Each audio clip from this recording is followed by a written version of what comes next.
The way this works is that each pod has its own unique QR code.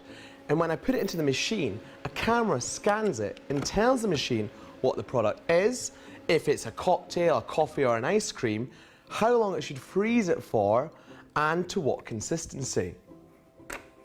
We're all set up for all kinds of stuff within the same space. Andrea has invited me to the test kitchen to conjure up my very own flavour.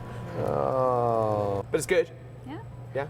What would you do to make it better? You can't improve this.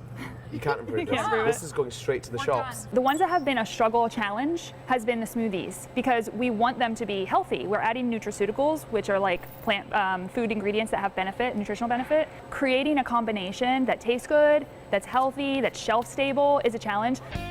ColdSnap aims to overhaul the frozen treat industry, from how food's made, to how it's stored, to how it's shoveled down my throat. The way ice cream is made today, it's frozen in the factory, it's kept frozen in the grocery store, you rush it home, you keep it frozen in your freezer. All the while, you're putting energy and cost into that pint of ice cream before you consume it. There's a lot of carbon emissions associated with that that's going up into the atmosphere. Our technology with ColdSnap, we just freeze it when we need it.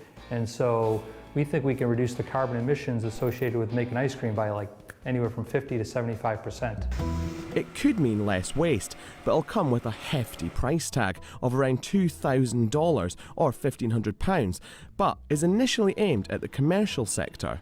Cheers.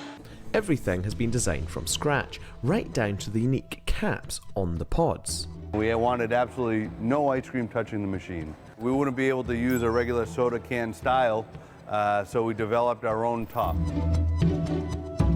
The aluminium cans are important because they can be recycled, but they also allow for good heat transfer, so the liquid inside can be chilled quickly on demand.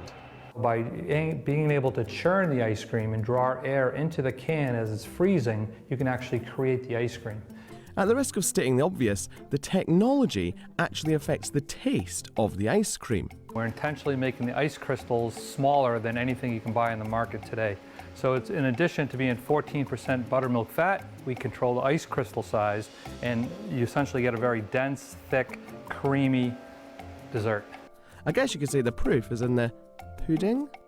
But is this one machine too far in the age of convenience? Do we really need this? Then again, do we really need ice cream and frozen cocktails? It's been a tough day.